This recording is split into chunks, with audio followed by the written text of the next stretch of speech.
Muy bien. Feliz sábado a todos.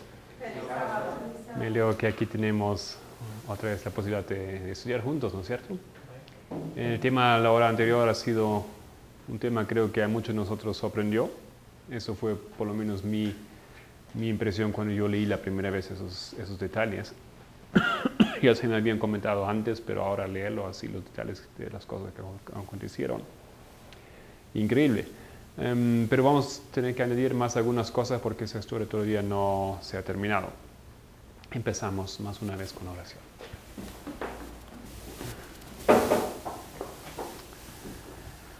Nuestro querido Padre, te queremos invitar a juntarte con nosotros en esa hora.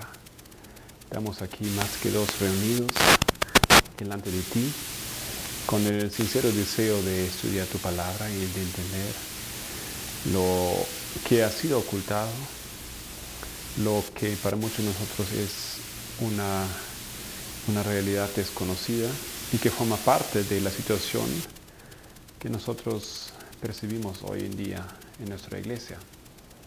Querido Señor, pero siempre todo esto no tiene que servir, no queremos que sirva para fomentar ataques o falta de amor para con los prójimos, sino para entender realmente y poder ayudar la situación mejor. Querido Dios, por favor, ayúdanos a obtener el espíritu correcto en todo ello. Y de esa manera dirígenos ahora también en esa hora. En el nombre de Cristo te alabamos y te agradecemos. Amén.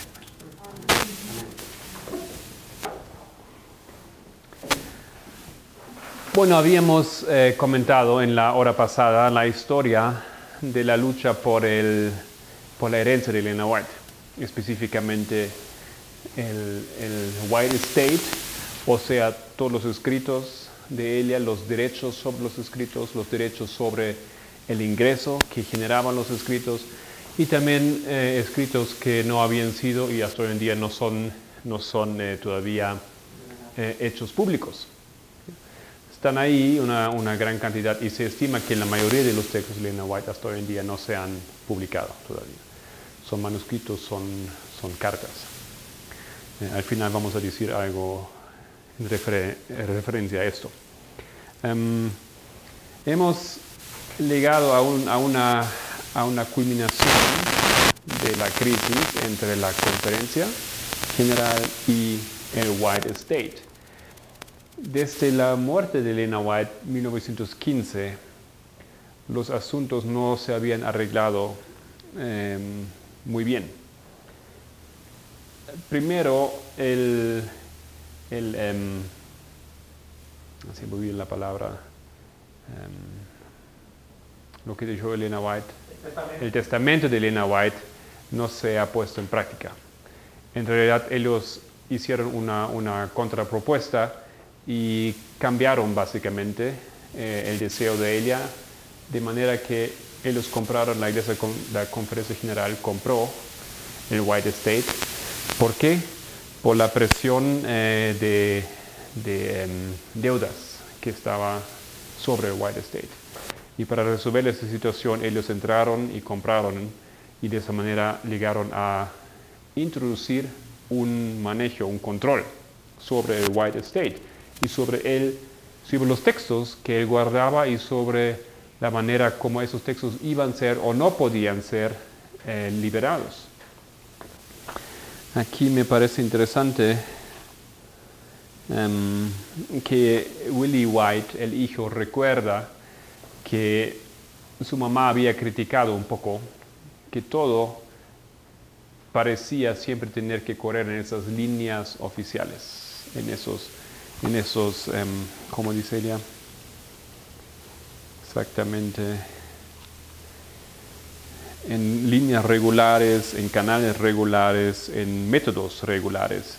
No queriendo decir que las cosas no deberían funcionar regularmente, no queriendo decir que no tendría que haber alguna organización de todo, sino que de repente en nuestra iglesia surge algo así como un gobierno, como una parte que representa al rey o a la política de un estado. Y tenemos al otro lado algo que es así como el profeta, la parte espiritual. no debería ser así. El mismo Valentine lo describe, él lo entiende así, diciendo aquí página 133, las tensiones que en las primeras décadas ellos reflejaron algo así como una tradición bíblica entre donde el profeta se confronta con el rey. Y él dice como Natanael, ¿no? Y David, Amós y Amasía, dando esos dos ejemplos. Qué raro, ¿no es cierto? ¿Cómo puede ser que dentro de una iglesia de repente tenemos una instancia que es el rey y una instancia que es el profeta? Pero eso es que llegó a ser en nuestra iglesia. Tenemos la conferencia, por un lado, administradora de todo, y tenemos un profeta. Y después de la muerte de Elia, el White State continuó funcionando de esa manera, algo así como la luz del profeta, porque todavía estaba asociado con el White State, la influencia, la palabra de Elena White y los textos que los guardaban y querían proveer para la iglesia, esos textos también eran la palabra del profeta. Pero lo que aconteció aquí en los años después de Elena White era que claramente surgió una lucha ya antes, pero aún más claro ahora, una lucha entre esos dos cabezas, como él lo describe, dos cabezas de un animal, digamos, ¿ya? Que no puede funcionar. Una quiere ir para allá, otra para allá. Muy raro esto. Muy raro eso. Yo no tengo suficiente estudio hasta ahora invertido en esos detalles para entender todas las cosas que acontecieron y cómo entenderlas, cómo surgió eso en la iglesia que se convirtió en esa instancia semipolítica, ¿no es cierto? Un gobierno. Creo que es justamente eso que Dios nunca quería. Si nosotros entendemos que nuestra iglesia repite la historia de antiguo Israel, nosotros encontramos una paralela, porque al inicio Dios guiaba a su pueblo a través de profetas, ¿y quién más? Jueces, ¿no es cierto? No había reyes. El pueblo insistía, no obstante, quería un rey. ¿Por qué quería un rey? Porque quería en la lucha contra los otros, quería tener un hombre que le guíe, quería tener un rey como los otros. Dios no quiere admitir esto, ¿no es cierto? Y el profeta dice que no. Y les advierte las consecuencias. Pero el pueblo es cabeza dura y sí o sí quiere ese rey, como las otras naciones. Y cuando eso acontece, finalmente Dios concede ese deseo, pero con todas las consecuencias que iba a tener esto. O sea, hay una bendición dentro de eso, pero no es el plan de Dios. El ser humano quiere hacer su plan y Dios entonces ahí ama a su hijo, digamos, y hace lo posible y lo guíe y también aprueba de alguna manera, tratando de proveer por lo menos el rey. Pero ahí van las cosas, no así como Dios había planificado y como deberían haber sido. Y en nuestra iglesia yo veo la misma cosa, en la misma historia acontecer. El pueblo había recibido un profeta. Y Dios guió el movimiento milerita desde 44 en adelante, fíjense, hasta 1915. Un buen tiempo guió el pueblo a través de su profeta. Aunque ya 1888, aquí arriba en esta línea de tiempo, 1888, el pueblo, el rey se deshizo del profeta. Y lo mandaron a Australia y recién 1910 años después, él ya vuelve. Ahí ya vemos ese conflicto, ¿no? Hay un poder que está arriba y ese poder tiene más fuerza, ese brazo. Y ese brazo hace lo que, al fin de cuentas, lo que a él le parece mejor. Y de esa manera colocaron a Elena White lejos. Y de esa manera ellos también en esa historia aquí tratan a toda costa de controlar la situación y controlar.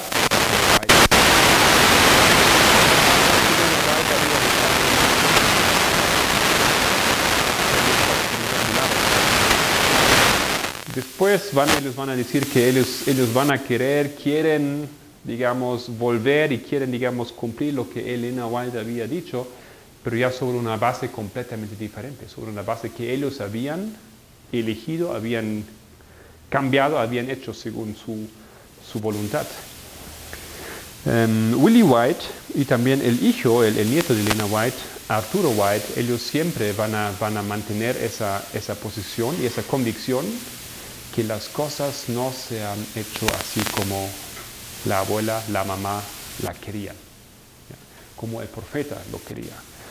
El autor aquí lo pinta un poco diferente. Para él, Elena White más bien es una entidad carismática, ¿ya? En un lado, y en otro lado tenemos la Conferencia General, que es la entidad, como lo dice él, la organización o la institucional.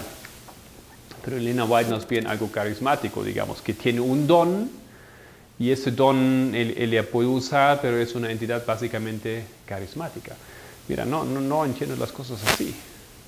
Si él ha tenido carisma es una cosa, pero ella ha sido elegida por Dios para guiar el pueblo. ¿Y guiar el pueblo a dónde? En realidad, a la venida de Cristo. Tengo la convicción que Dios había hecho todo de manera que Cristo podía haber venido ya, ¿no es cierto?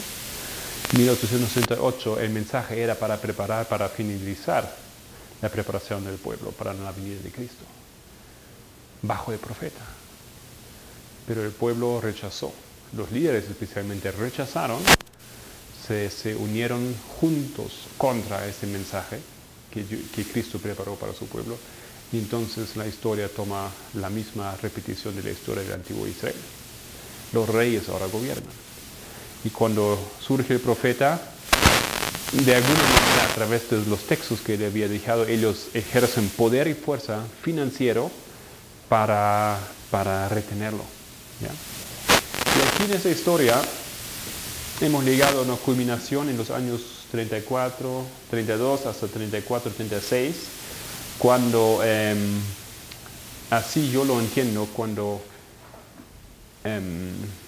William White, el que es el presidente del White State, el hijo de Elena White, ya no soporta esas circunstancias, porque la iglesia, el acuerdo era así que el White State no puede sacar escritos sin que sean aprobados por la Conferencia General. O sea, el poder, el Estado, si así podemos decir, el presidente tiene que elegir, tiene que admitir, no él mismo, pero una gente o hombres que habían sido eleccionados de la Conferencia General, tienen que elegir sobre los asuntos espirituales. Tenemos aquí ese conflicto. Y Willie White dice algo interesante. A ver si lo encuentro aquí. Porque él le parece bien claro la problemática.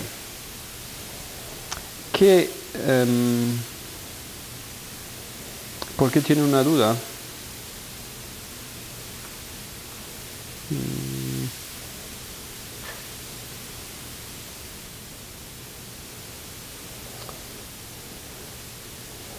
Bueno, ya.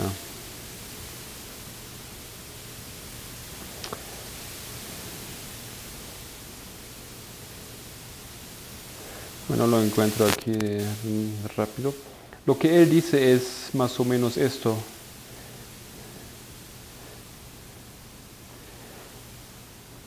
¿Cómo podemos tener la seguridad que la Conferencia General toma las decisiones correctas encima de asuntos espirituales? ¿Qué es si ellos están errados? ¿Qué acontece si ellos no ven las cosas bien? ¿Qué es si ellos tienen una influencia mala? Porque él recordaba bien que Elena White varias veces había criticado la lideranza de la iglesia. De Daniels él había hecho que no era un hombre convertido ni siquiera como presidente de la Conferencia General. Y había ordenado que cambien diferentes personas en posiciones de liderazgo de la iglesia. ¿Ya? Entonces William sabía bien que su mamá mismo tenía cierta fuerte crítica, a veces muy fuerte crítica, a la lideranza de la iglesia. ¿cómo entonces nosotros podemos tener la certeza, dejando en manos de ellos las decisiones sobre qué texto sacar, si es correcto o no lo que nosotros hacemos? ¿Cómo podemos fiarnos? Más bien, él dijo, no por nada Elena White había puesto ese sistema en su testimonio, que los textos no tenían que ser elegidos ni controlados por la Conferencia General, sino por un comité que dirige el White Estate, independientemente. Bueno, lo que pasa hasta hoy en día, ese comité es independiente, pero no obstante bajo el control de la Conferencia General. O sea, no es realmente independiente. Parece así, pero no es. ¿No es cierto? No pueden hacer lo que quieren. Entonces, esa lucha aquí va a culminar en esos años y Willie White, él empieza a sacar material y la Conferencia General sin la autorización. ¿Por qué? Porque ellos no se apuran y él espera hasta 18 meses para algunos materiales para que salga el material. Y ellos no lo sacan. Entonces él dice, mira, tenemos que ir adelante, no podemos dejarnos frenar por esos asuntos, tengo que cumplir lo que mi mamá me dijo y vamos adelante con esa obra y sacamos material. Hasta que en 34 era, cuando él saca un texto, a ver, tiene un nombre bastante largo, lo voy a repetir aquí. Saca un texto que directamente ataca a la lideranza. Se llama Counsels Often Repeated, en la forma abreviada. Consejos muchas veces repetidos. Consejos repetidos, así es la forma abreviada del título. Y en ese panfleto, o en esa colección de textos, tenemos textos que se dirigen contra, que critican la manera como la iglesia guía a su pueblo. Y eso, por supuesto, es la culminación para la Conferencia General. Ellos dicen, ¿cómo puede ser que ahora en esa instancia nos critican a nosotros? Y ahora ellos usan textos hermenéuticamente, dicen, incorrectos, porque aplican algo de antes y lo ponen a nosotros hoy en día. No se puede hacer eso. Eso es falso, eso es malo. No se puede aplicar los textos de esa manera. La hermenéutica, según ellos, no era correcta. Lo que tenemos aquí. Ese mensajero debería correr diferente, según su opinión. ¿Ya? Y entonces ellos refrenan, ellos intervienen, prohíben la publicación de material y aquí tenemos un gran conflicto realmente. Vemos eso. Willie White también apoya el trabajo de los ministerios independientes, el trabajo de Madison, por ejemplo. El trabajo de un ministerio que llaman The Speakers Bureau. Son ministerios, son trabajos independientes que tienen la impresión que la iglesia no trabaja de la manera correcta o tan rápida como debería. Entonces toman las cosas en sus manos y para colmo también piden apoyo financiero de los miembros de la iglesia. La iglesia aquí ve que nos están robando nuestro dinero, ¿no? Y intervienen y luchan realmente fuerte contra esos surgimientos. Ok.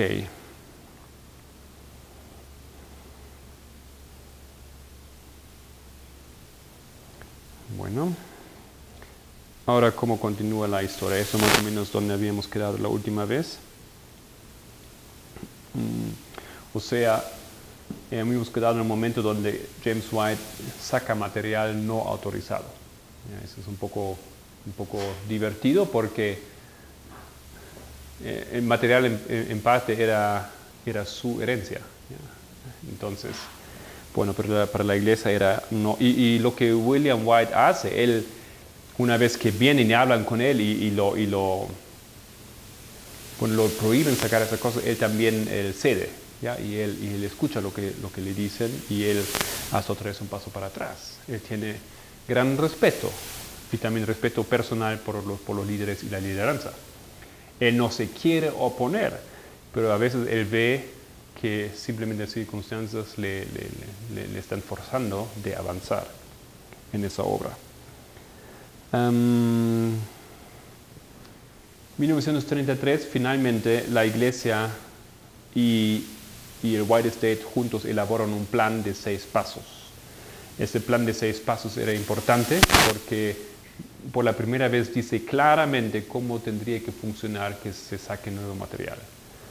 No recuerdo los detalles, pero se elabora un material. Ese material tiene que ser presentado al board, como se dice, de los White State, el comité de White State. Después de ahí tiene que ser la conferencia general.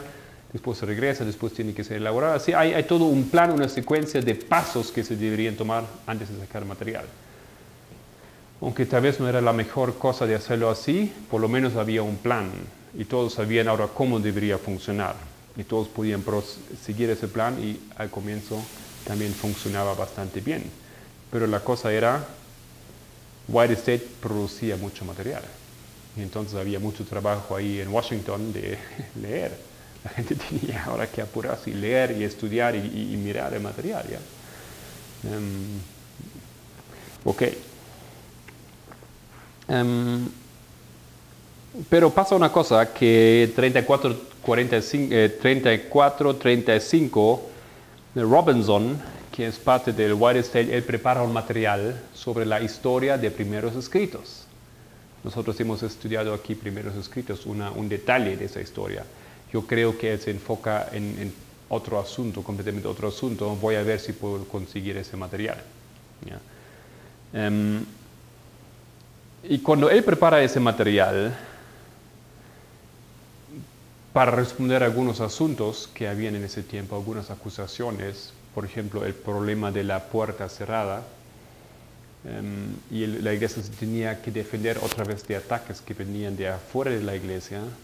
Entonces ese material va a ese proceso, como habían establecido, y de repente no avanza. Hay algunas correcciones, algunas sugerencias, el White State hace las correcciones, pero no avanza. Y meses pasan y el material no es liberado, no lo pueden sacar. Y White State no entiende por qué. Porque mismo los de White State lo aprobaron y también los hombres de la conferencia general lo aprobaron, los especialistas que tenían que leer el texto. Pero igual, la luz verde final no vino de la conferencia general. Entonces eso crea otro problema, ellos no podían entender por qué. Pero el problema era aquí, esa vez era otro problema. El problema era el contenido del material. La iglesia en ese momento obviamente no quería que se saque ese material. Entonces ellos no tenían en ese momento dudas o problemas con cosas formales. Ellos tenían una duda teológica. Ahora vemos que el rey, la conferencia general, ahora se mete en esos asuntos religiosos y no quiere lanzar el material. Bueno, eso realmente causa un gran enojo, podemos decir, aquí de parte de White State. Nosotros decimos todo correcto, está todo correcto. Ahora, así como ustedes querían, hemos seguido el plan y pasaron, tampoco recuerdo, pero eran muchos meses pasaron, más que medio año, sino un año pasó hasta que no pasó nada. Y lo que pasa es que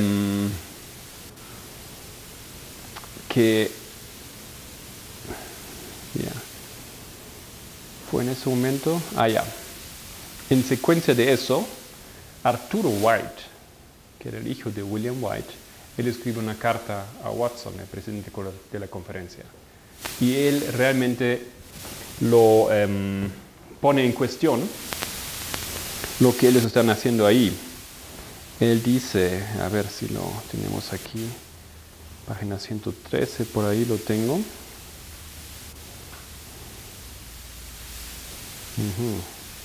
Él dice eso: el estado presente del documento nos lleva a la pregunta si no el juicio de los trustees, de los apoderados, que son colocados como custodianos o como vigilantes como vigilantes de los escritos de Ellen G. White, debería tener un peso, debería pesar en los ojos de los oficiales de la Conferencia General. O sea, él sentía que nosotros sacamos ese material, pero para ellos nosotros somos nada. Somos como un niño. Ellos, todo lo que nosotros hacemos para ellos no tiene peso ni siquiera. No debería ser así, dice él, que nosotros que somos los guardianes colocados por Elena White en realidad, deberíamos tener por lo menos un cierto peso en los ojos de la Conferencia General. A pesar de que uno o dos de aquel grupo deben pensar o piensan que las cosas que nosotros ahí ponemos no están en armonía con ciertas opiniones que se han formado y cosas que se han dicho antes que todo la evidencia puede haber sido colocado en la balanza. O sea, lo que él dice aquí, queridos hermanos ahí, ustedes los líderes, creo que están viendo las cosas un poco mal. Nosotros no nos estiman como los que realmente tienen en realidad la autoridad de decidir sobre esas cosas. Para nosotros hoy en día tal vez eso no suena tan grave, pero Watson, el presidente de la conferencia, se sintió, pero de una manera atacada, que él finalmente renuncia a su posición como uno de los ¿cómo se llama? Vigilantes o uno de los custodios, pero apoderados aquí del White State. Él era uno de ellos. Yeah. Y él dice, no, yo espero que lo que yo estoy entendiendo no fue lo que él me quería decir. Y él dice, no, ya no puedo más, yo mejor me salgo de esa función. Él realmente se siente muy atacado. Los dos hacen reconciliación después, pero tenemos aquí una vez más una crisis en la relación. No funciona. La iglesia como que no estima la independencia y el rol, y no respeta el rol del White State.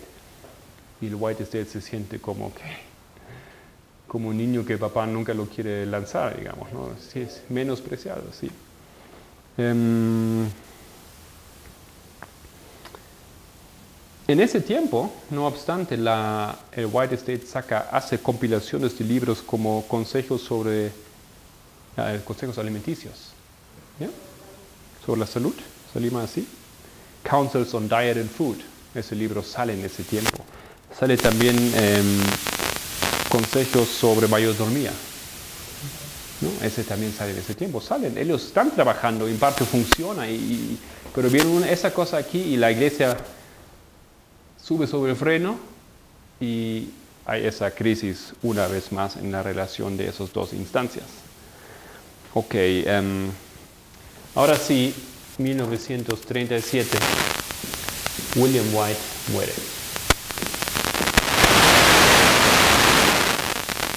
El hijo de Elena White, la eminencia, el hombre que realmente era el alma del White State, muere. Aunque se esperaba, porque tenía, ¿cuánto tenía? 84 años, creo. Se esperaba, a la vez era una sorpresa. ¿Ya? Porque aún en esa edad, él cada día iba a la oficina y trabajaba 4 horas diariamente ahí. Y para la familia era un shock, para todos era una sorpresa, pero a la vez era como aliviaba la situación, por lo menos desde el punto de vista de la conferencia general. Ellos tomaron durante las mismas ceremonias del entierro, etc. Esos días ellos hicieron unas juntas para decidir rápidamente que ahora vamos a colocar la casa y todo el contenido vamos a trasladar a Washington. ¿Ya? Entonces se hace el traslado en ese año. Eso era un plan que Watson ya había tenido hace tiempo, pero ahora lo ven la situación y dice ahora o nunca y ¡pum! Hacen eso. La iglesia tenía cierto miedo sobre el contenido que era tan valioso. Entonces lo que ellos hacen preparar unos camiones tipo que se usan para el transporte de oro. blindadas, pero así realmente preparados para el transporte de esas cosas valiosas de un lugar a otro. Y ellos lo hacen en 2 camiones. ¿Ya? En parte el material ya se había copiado, o sea, 80% de todo el material ya estaba copiado.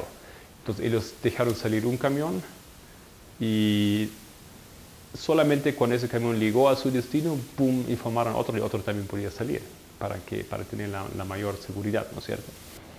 Prepararon unas nuevas salas, una nueva casa donde metieron en un sistema antifuego y con mucha seguridad ahora todos los materiales y los manuscritos.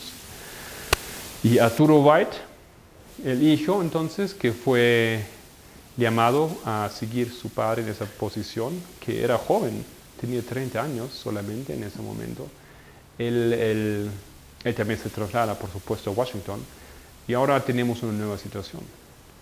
Por la primera vez en la historia de White Estate, el White Estate y la Conferencia General estaban en el mismo lugar. Las personas que formaban parte de los apoderados del White Estate estaban en el mismo lugar, todos trabajando juntos. De cierta manera eso era más práctico, ¿ya? Y más fácil. Pero todavía la historia no terminó aquí. Todavía hay una pequeña bomba en esa historia. Porque, déjenme ver rápidamente el año. Creo que era el siguiente año. No, antes de eso, la familia White. ¿Todavía recuerdan ustedes que gran parte de los manuscritos y textos, y también textos históricos, eran herencia de la familia White, ¿no? Pertenecían a Willie White. Y como él murió, los derechos y la herencia pasó a Arturo White. Pero esas cosas estaban dentro del White Estate. Entonces, toda esa cosa todavía no se había resolvido, estaba ahí, ¿no? Y la iglesia trataba, en realidad reclamaba cierto poderío sobre esas cosas. Y en sus últimos años, Willie White ofreció a la iglesia vender esas cosas. ¿Por qué? Porque él también tenía deudas. Y él pensaba que si la iglesia lo compra, entonces él así puede dejar las deudas, pagar sus deudas, y él también puede acompañar al cambio del White Estate de California a Washington. En ese momento la iglesia no podía comprar porque estaba en la crisis financiera 33. Entonces ahora sí, Arturo White dice, lo ofrece otra vez a la iglesia de comprar esas cosas, y la iglesia compra. Y compra todos los manuscritos y todo lo que había, que en realidad Elena White había dejado en manos de su hijo y de sus familiares, pero él lo vende, pensando que él hace en realidad cumple el deseo de su papá. Eso a mí también me causa una gran sorpresa, porque yo entiendo, yo tengo que leerlo otra vez y otra vez, pero yo entiendo que eso no había sido el testamento ni el deseo de Elena White. Yo entiendo que ella quería justamente separar aquí 2 cosas. Ella quería dejar parte del material en la iglesia, pero parte del material quería dejar afuera de las manos de la Conferencia General, por su experiencia que había tenido y por la sabiduría que Dios le ha dado, obviamente. Pero ahora todo fue vendido, no a la iglesia, fue vendido al White Estate, pero la iglesia lo pagó. Entonces, hoy en día, todo esto pertenece al White Estate, pero el White Estate está incorporado en la iglesia, entonces, ¿no? Y la iglesia pagó por eso, entonces en realidad es de la iglesia, ¿no? Aunque el White Estate tiene una cierta independencia, no sé cómo ustedes lo ven. Bueno, entonces fue vendido y ya eso fue resolvido, pero la bomba que todavía iba a vivir era el siguiente año. Eso pasa 38, 1939, surge un problema, un gran problema. Porque viene un hombre que, no sé cómo se llama, un contador, creo, un contador, que hace un cheque. Porque los asuntos de las finanzas todavía no estaban resolvidos. Realmente había todavía un déficit. El White Estate hacía menos, ¿cómo se llama? Minus. No, hacía números rojos. ¿ya? Creaba números rojos. Y eso como que no se entendía por qué, en realidad, por qué no debería ser, porque venden bastante, tienen muchos libros en todo el mundo, muchas traducciones, todavía estaba creando números rojos. Entonces ponen a ese contador y el contador descubre una cosa. El contador no puede entender para nada por qué el White State está en deudas. Él dice, no puede ser, no debería ser. Y lo que descubren es que la conferencia general, en el momento que había pagado las deudas del White State, ellos habían hecho un préstamo, ¿ya? Y habían colocado sobre el préstamo 4% de intereses de la iglesia al White State. O sea, entre hermanos. Yo te presto dinero, pero hacemos un 4% nada más, ¿ya? No sé cómo es aquí en México hoy en día, no sé qué altura tiene, a qué niveles están los préstamos de los bancos, pero 4% no es poco. ¿Por qué 4%? ¿Por qué no han hecho 1%? ¿Por qué han hecho algún porcentaje? Ni siquiera deberían haber hecho eso yo. Pero no entiendo mucho de finanzas ni de dinero. Por alguna cosa tal vez tenía su sentido. Pero con ese 4%, eso se dieron cuenta que era muy alto. Y eso no permitía que ellos salgan de la deuda que ellos tenían con la propia conferencia general. ¿No es cierto? Y los intereses que habían pagado eran altísimos. Ya esos intereses solamente ya cubrían en realidad el préstamo. ¿Ok? Algo así, ¿no es cierto? O lo que faltaba de devolver. Entonces, ahora sí, Arturo White, cuando eso es, y más una cosa, todo ese negocio es la venta, digamos, del White State a la conferencia general. La iglesia nunca lo había concluido. Habían hecho un acuerdo, pero ellos legalmente no lo habían concluido, no lo habían terminado legalmente todos los pasos. Estaba abierto en realidad. El White State, de buena fe, creía que la iglesia había cumplido su parte legalmente, pero no lo habían hecho. Recién 39, ellos se dan cuenta que el proceso no está terminado. Y eso generaba justamente ese asunto de más deudas y todavía deudas. Y él lo llama aquí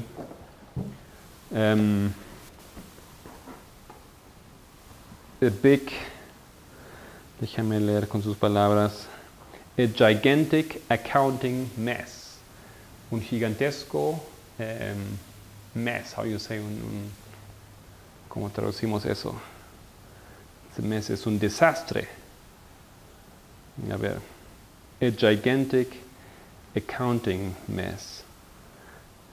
Desorden, o aquí dice porquería. Esas son las palabras que él usa, ¿no? O que usaron en aquel tiempo. Realmente lo que pasó a nivel financiero, a nivel de la contabilidad de parte de la iglesia, era no vamos a usar esta palabra, pero un desastre. ¿Ya? Un desastre. Y ese desastre financiero, digamos, contribuyó a esa situación todavía. Cuando Arturo White se entera, él piensa que entonces si todavía no se ha cumplido todo, nosotros podemos rescatar todavía el deseo de mi abuela. Y él trata de hacer algo, pero ya es tarde, digamos. El resto de los apoderados no le apoyan a él en este plan y la iglesia se apura cuando se da cuenta de cumplir y hacen ese boleto o ese contrato de venta, de ese acuerdo de venta, ellos lo ajustan y lo firman y lo sellan y ahí queda la cosa entonces. Y ahí recién, 1939, 1940, 41, recién ahí entonces oficialmente el White State ya no tiene ninguna deudas para con la conferencia general. Obviamente, el que tiene el dinero siempre tiene el control. ¿Qué podemos hacer? Así es la cosa. En parte, nosotros hemos visto que la iglesia no le dio el dinero al White State, así que no podía trabajar. ¿Ya? En parte hemos visto que luego mantenían el White State así en deudas todo el tiempo. Mientras que estaba en deudas tampoco podía, ¿no? Simplemente no podía porque dependía.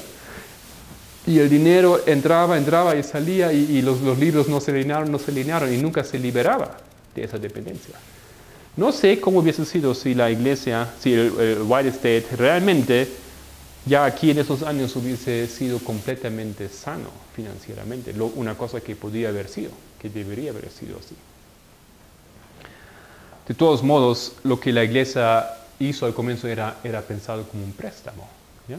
Ustedes nos dan esas cosas, pero eso es un préstamo, una seguridad nada más. Después le debería haber devuelto, pero nunca aconteció eso. No hasta que los años, las décadas pasan y la situación es tan grave que, bueno, al final ya estamos ahí donde estamos. Pero bíblicamente esos intereses no debieron haber procedido. ¿No es cierto?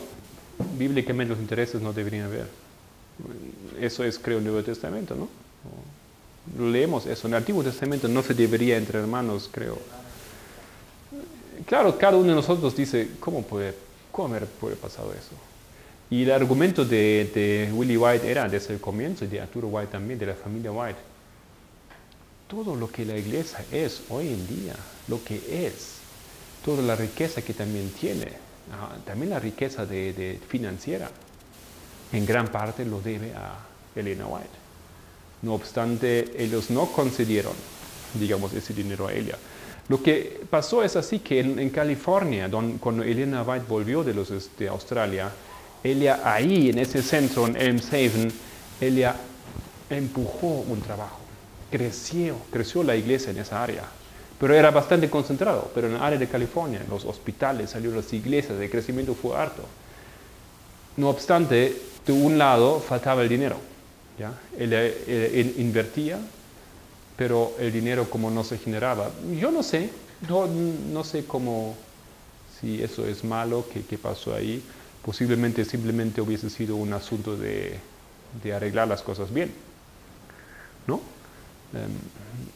No desconozco los detalles. Yo realmente dudo que el espíritu de profecía no actuó con sabiduría.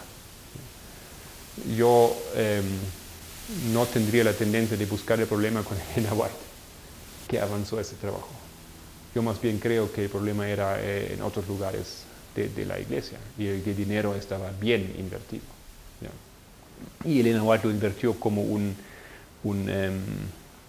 ¿cómo se dice? Un legado fiel, ¿no es cierto? Así como la Biblia lo cuenta.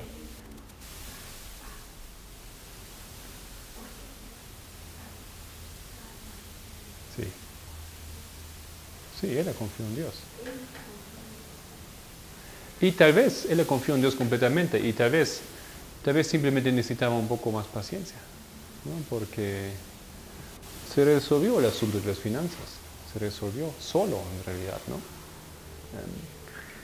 Bueno, eso es básicamente como yo he entendido a través de ese libro que ustedes pueden conseguir, The Struggle for the Prophetic Heritage by Gilbert Valentine. Un poco difícil de conseguir, fue publicado ahí en el colegio donde él trabaja o trabajaba, en Tailandia, pero se puede conseguir ese libro. En internet hay que buscar y se consigue. En inglés.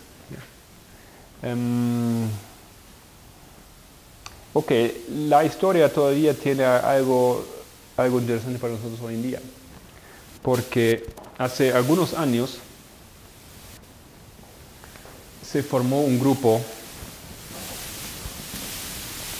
vamos a sacar un poco, se formó un grupo y me imagino que varios de ustedes están conscientes de este conocimiento que se llama SDA, como Seventh Day Adventist, creo que así se escribe, Anonymous, como Iglesia Adventista del Séptimo Día Anónimo. Es un grupo que se formó de esos eventos. ¿Está bien? Ok. Este grupo, si les cuento un poco más, ustedes van a recordar. Ahora, esto salió a la luz este año, creo que es en 2012. Porque este grupo quería que salga de esos manuscritos que todavía están escondidos. ¿Sí? ese grupo empezó a comunicarse con el Centro White, con el White Estate y dijo, ¿cuándo van a salir los materiales? Y el White Estate respondió, dice, nosotros ya estamos preparando un CD. Y pronto hay algunas cosas que hacer, y eso fue en los años 1998, algo por ahí. Nosotros estamos preparando y pronto va a salir ese DVD o ese CD. Pero los años pasaron y no aconteció nada. Y no sale, y no sale, y no sale el material de los manuscritos y las cartas que todavía están ahí. Entonces ese grupo hizo el plan. Vamos a hacer lo siguiente, dijeron. Hay que saber que ese material que no es publicado sí es accesible. O sea, no es un material que no se puede acceder, es un material, yo entiendo que todo ese material se puede acceder. No tengo certeza si todo el material, pero buena parte, gran parte de ese material que no es publicado se puede acceder. O sea, con un permiso especial y no por email ustedes van a recibir eso. Si entiendo bien, sino ustedes tienen que ir a las bibliotecas donde guardan esos materiales. Y tú te puedes sacar algo de algunas fotocopias, ¿ya? O te dan el material, o te dan las fotocopias ellos si tú los pides, pero tú tienes que pedir, yo quiero de eso, eso, eso. ¿Ya? Tú no puedes decir, aquí tienen mi disco duro, ponen todo lo que tienen, ¿no? Así no. Y ese grupo entonces hizo el siguiente plan, dijeron, vamos a hacerlo así. Necesitamos un equipo y mucha gente, no se sabe cuántos, pero un gran equipo de personas, diferentes países del mundo, de estudiantes y diferentes personas, trabajadores, gente que trabaja en la iglesia, etcétera, empleados de la iglesia. Ellos dijeron, vamos a hacer un plan, hacemos una estrategia. Tú y tú, ustedes van a ir ese día y usted una semana después. Usted copia las primeras 10 páginas de ese documento y usted después va a copiar las últimas 10 páginas de ese documento, pero 13 días después, una cosa así. Y así hicieron un plan para coleccionar ese texto, esos materiales no liberados. Y realmente lograron a través de los años mucho material. La idea era de en algún momento sacar ese material para que se pueda comprar o bajar a internet. Eso pasó ese año. Si yo recuerdo bien, al comienzo del año, ellos sacaron el material y fueron en internet, tú podías comprar 2 tomos de manuscritos y 2 tomos de cartas. Ya se podían comprar. Yo vi eso y yo pensaba, wow, qué interesante, ¿no? Y se podía comprar.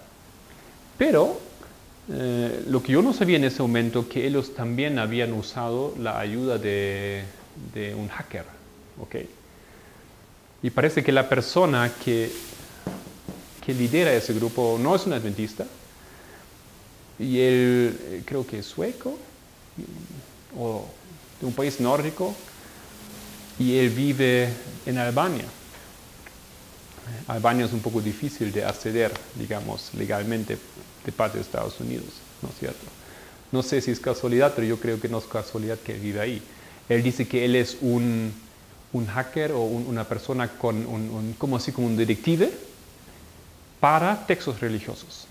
Eso es su meta, él tiene interés. Y él, por alguna razón, yo no sé, él ha adquirido interés especial en esos textos de la profeta Elena White.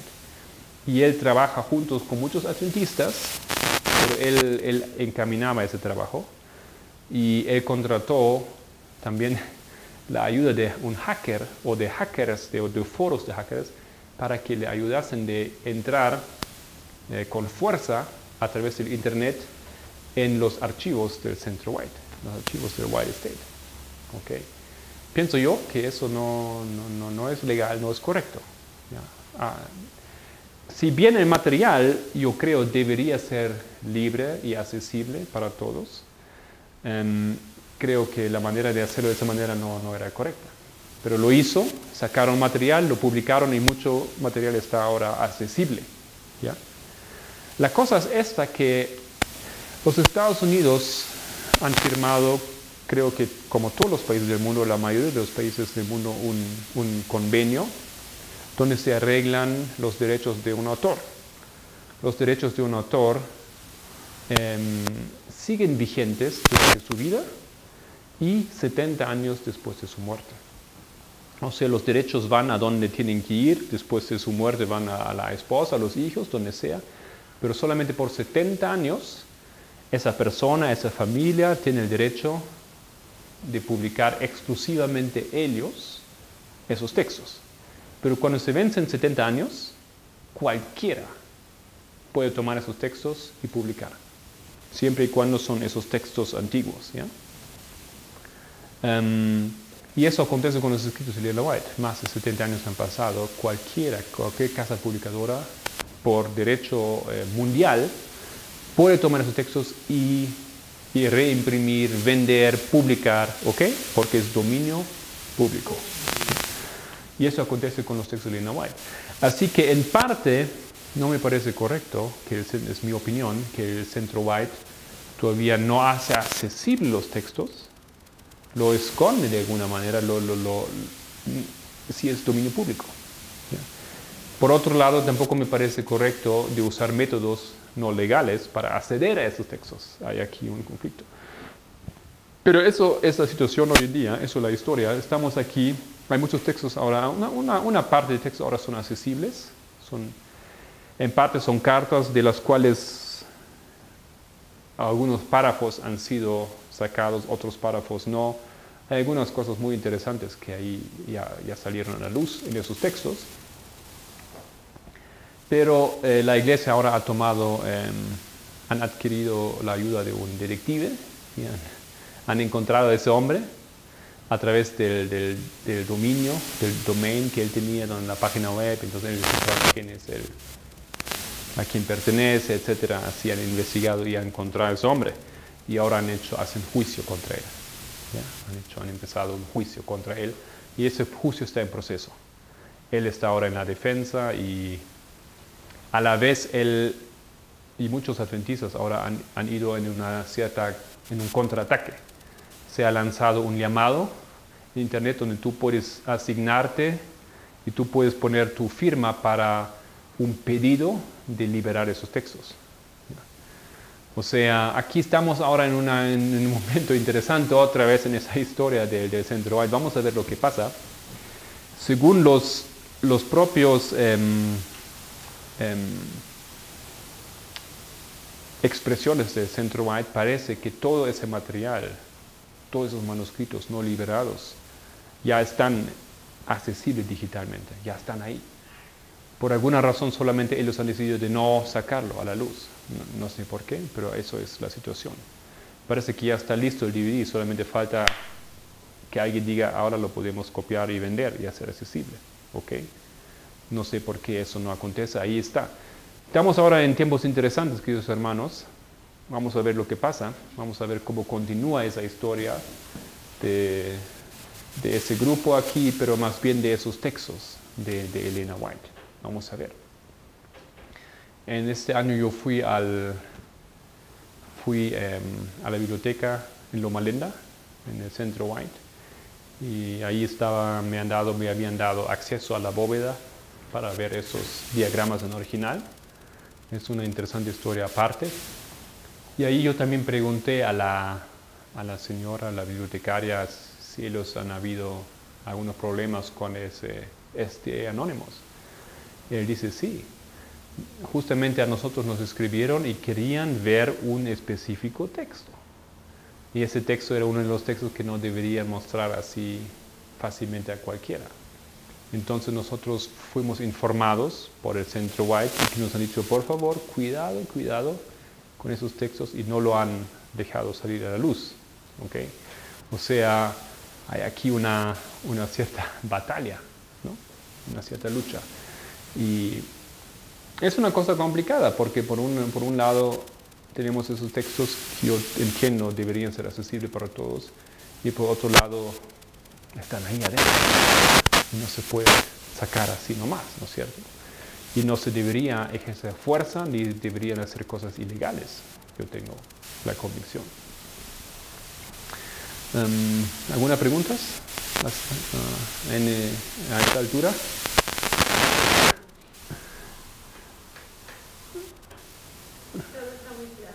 Está muy claro, ya. Historia increíble. No obstante, creo que todos tenemos la convicción que el Señor está en control de esas cosas. Hay mucha enseñanza de eso, y yo entiendo que eso es parte de esa historia de la Odisea, ¿no? Todo eso con el White State tiene que ver que cómo la iglesia ve, cómo nosotros vemos al espíritu de profecía. Obviamente lo vemos como algo que los administradores deberían controlar. Obviamente no es algo que debería ser liberado en su plenitud. Al comienzo había, por supuesto, entendiblemente, yo creo, el miedo de que ahí se pueden sacar textos, cartas que han sido cartas personales, ¿ok? Que Elena White escribió para una persona y esas cosas, era un asunto personal para esa persona, y ¿por qué lo deberíamos sacar a la luz? ¿Ya? O nombres de personas que aún vivían, tal vez cuestiones que ya se habían resolvido. Pero hoy en día estamos algunos años después de ello. Esas personas ya por muchas generaciones ya no viven, ¿no es cierto? Y bueno. Es interesante y preocupante a la vez, por qué ahora libros tan importantes como el que nos mostraban ayer de Camino a Cristo está mezclado cosas espirituales, cosas eternas, con cosas del mundo. Eso es más delicado para mí. No es que sean alterados directamente, sino que están seleccionadas en otras partes y asociados con fábulas y cosas del mundo. Bueno, tenemos ese ejemplo de un camino a Cristo para jóvenes, y ahí después de cada capítulo hay como un resumen y algunos textos para estimular, digamos, el pensar, etc. Y ahí aparece un texto donde toman una parte de la película El Mago de Oz. Y El Mago de Oz es una película altamente espiritista, ¿no es cierto? Muy. Y ahí toman un diálogo, y ese diálogo supuestamente debería enseñarnos algo, ahí saca la conclusión, mejor lee la vida, una cosa así, pero realmente creo que también yo estoy de acuerdo, muy inapropiado colocar eso ahí. No necesitamos nosotros ninguna luz, ningún apoyo del Mago de Oz, aunque sea para entender lo que es malo. No tiene lugar ahí. Un diálogo ultra espiritista ahí de ese libro no tiene nada que ver. ¿Ya? Es como poner un poco de basura ahí adentro, en esa luz, ¿no es cierto? Yo no sé, esas cosas hay que estudiar un poco. Yo no sé quién admite eso, quién elige eso, de dónde sale, si es del Centro White o si es de las casas publicadoras que también tienen sus derechos, yo no sé. No habría que ver eso. Eso sí es problemático. Eso sí es problemático. O también que se saquen libros donde se sacan partes, ¿no es cierto? Se hace una compilación aún más condensada del conflicto de los siglos, por ejemplo. Otra pregunta, ¿hasta dónde llegan a ser todavía confiables los escritos del comentario, de los libros de la colección del comentario adventista que aparecen en las Sagradas Escrituras? No sé si tú has estado en esa presentación. El comentario bíblico adventista fue básicamente escrito por Cottrell. Cottrell es ese teólogo que estamos citando desde el inicio de las presentaciones, y él dice que el comentario bíblico adventista es el primer libro oficial de la iglesia que refleja esa nueva teología. Entonces, si bien no creo que ni sé, yo no tengo ninguna evidencia que los textos de Elena White han sido modificados, a veces puede ser que están un poco fuera de contexto o faltan los textos apropiados que deberían estar ahí para comentar un cierto párrafo bíblico. Eso sí, eso es la realidad. No. Yo no tengo la postura que ahora hay que desconfiar de todos los textos de Elena White. Ahí están los jesuitas, ahora no, eso no digo. Yo tengo la postura que debemos tener plena confianza en todo, mientras que se puede demostrar lo opuesto. ¿Ya? Ahí demostramos que en Primeros Escritos, en ese capítulo hay un problema, y lo podemos demostrar, porque tenemos los textos más antiguos, ahí se ve la diferencia. Pero mientras que eso no hay, deberíamos confiar en el Espíritu de Profecía. ¿Por qué? Porque muchos justamente usan ese argumento y dicen, ese texto seguramente es falso, porque hay los jesuitas y todo eso. No, queridos hermanos, no podemos decir que un texto es falso solamente no concuerda porque no concuerda con esa teología. Y eso yo he visto ahora recientemente discutiendo o hablando con una hermana en Austria que tenía ahí un punto de vista sobre el Espíritu Santo. Y a pesar de las expresiones que el texto de Ellen White hace sobre el Espíritu Santo, él dice, no, eso es falso. Yo digo, ¿por qué eso es falso? Sí, porque ha sido modificado. ¿Y cómo lo prueba? No se puede probar. Bueno, si se puede probar, entonces está bien, ¿no? Pero mientras que no se puede probar, por favor, no perdemos por esos asuntos nuestra confianza en el espíritu de profecía. Ok. Muy bien. Entonces, cerramos aquí esta presentación y vamos a tener otra, no sé, hoy o mañana. ¿Ya?